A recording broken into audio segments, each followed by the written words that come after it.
양자 얽힘은 두 입자가 서로 얽혀 있어 한 입자의 상태를 결정하면 다른 입자의 상태도 동시에 결정되는 것을 말합니다. 이 현상은 양자 컴퓨팅과 같은 첨단 기술의 발전에 중요한 기초를 제공합니다. 예를 들어 스핀이 0인 입자가 붕괴하여 두 입자가 된다면 두 입자의 스핀은 항상 반대로 나옵니다. 그러므로 만일 한 입자의 스핀을 알면 다른 입자의 스핀도 알게 되는 것이죠. 아인슈타인은 죽는 날까지 이 양자 얽힘 현상을 받아들이지 못했다고 합니다. 아인슈타인은 빛이 양자로 구성되어 있다는 이론을 제안하여 양자역학의 발전에 크게 이바지한 사람입니다. 아인슈타인은 1905년 특수 상대성 이론을 통해 빛보다 빠른 물체는 없다고 주장해 왔습니다. 그래서 빛보다 빠른 정보 전달은 불가능하다는 이유에서 양자 얽힘 현상을 받아들이지 못한 것입니다. 오늘의 이야기는 상부성의 원리로부터 시작합니다. 보어는 1927년 제5차 솔베이 물리학 회의에서 상부성의 원리를 제안하게 됩니다. 상부성의 원리는 양자역학에서 중요한 개념으로 두 가지 서로 배타적인 특성이 상호 보완적으로 작용한다는 원리입니다. 이는 입자와 파동의 이중성, 불확정성의 원리 등에서 중요한 역할을 합니다. 이것은 상호 배타적인 두 특성이 전체적으로는 양자의 성질을 완전하게 설명한다는 것입니다. 그런데 양자론의 창시자인 막스 플랑크와 아인슈타인, 심지어 파동력학을 발견한 슈레딩거조차 이를 끝까지 받아들이지 않았습니다. 첫 논쟁은 보어와 아인슈타인으로부터 시작합니다. 제1차 논쟁은 1927년 제5차 솔베이 물리학 회의에서 운동량과 위치의 불확정성에 대하여, 제2차 논쟁은 1930년 제6차 솔베이 물리학 회의에서 에너지와 시간의 불확정성에 대하여 이루어졌습니다. 이 논쟁은 양자역학의 발전과 이해에 중요한 기여를 하였으며 이후 오늘 이야기하고자 하는 양자 얽힘과 관련된 연구로 이어졌습니다.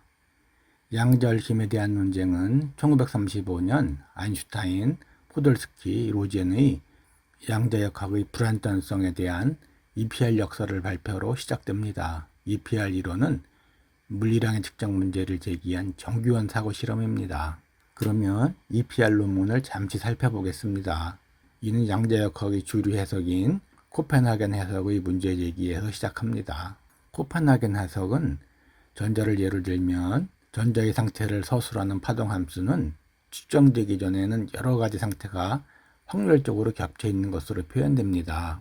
하지만 관측자가 전자에 대한 측정을 시행하면 그와 동시에 파동함수의 붕괴가 일어나 전자의 파동함수는 겹침 상태가 아닌 하나의 상태로만 결정된다는 것입니다. EPR 사고 실험은 다음과 같습니다.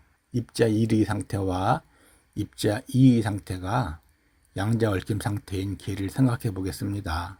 이때 1, 2가 서로 간에 상호작용이 없을 정도로 굉장히 멀리 떨어져 있다고 가정해 보겠습니다. 한 일광년쯤 떨어져 있다고 해볼까요? 이제 입자 1의 물리량 5를 측정합니다. 측정하고자 하는 물리량은 운동량, 스핀 등이 될 수 있겠습니다. 그러면 서로 얽혀 있으므로 입자 2의 물리량 5도 알 수 있습니다. 이 측정으로 인한 영향은 빛이 속력보다 빠를 수 없으므로 1년이 지나기 전까지는 입자 1을 측정한 것이 입자 2에 아무 영향을 못 줍니다. 이제 입자 2의 또 다른 물리량 5'을 측정합니다. 그러면 서로 얽혀 있으므로 입자 1의 물리량 5'도 알 수 있습니다.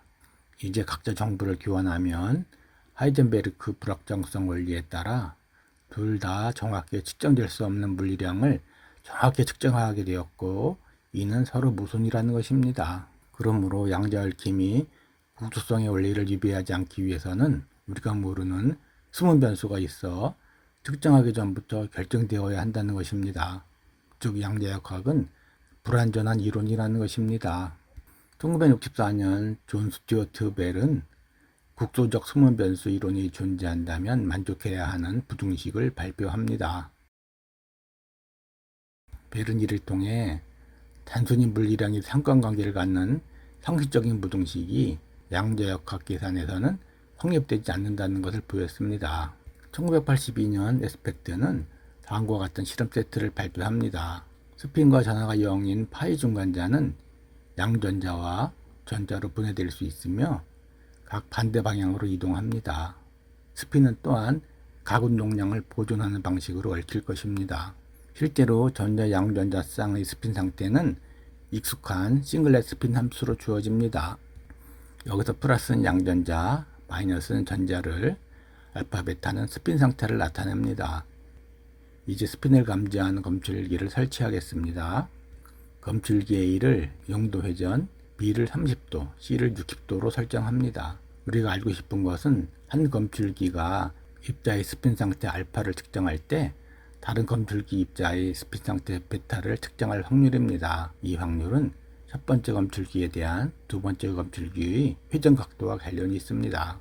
국소 변수가 존재하는 경우 베일 부등식이 유지되어야 합니다. 그런데 그렇지 않았죠. 그 후 수많은 물리학자들은 베일 부등식을 위반함을 보이며 양자역학의 맞음을 증명해내게 됩니다. 2022년에 노벨 물리학상을 받은 클라우저는 퀀텀 코리아 2023에서 기조 연설을 했습니다.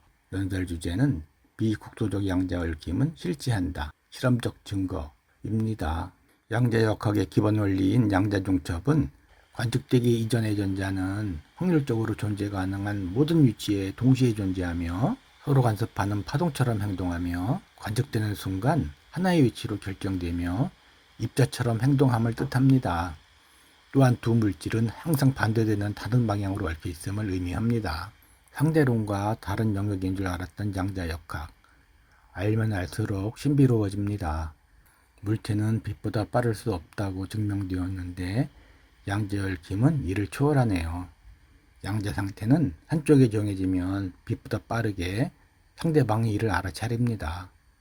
4차원 세계인 시간이 3차원과 어떻게 연결되어 있는 것인지 신비롭기만 합니다.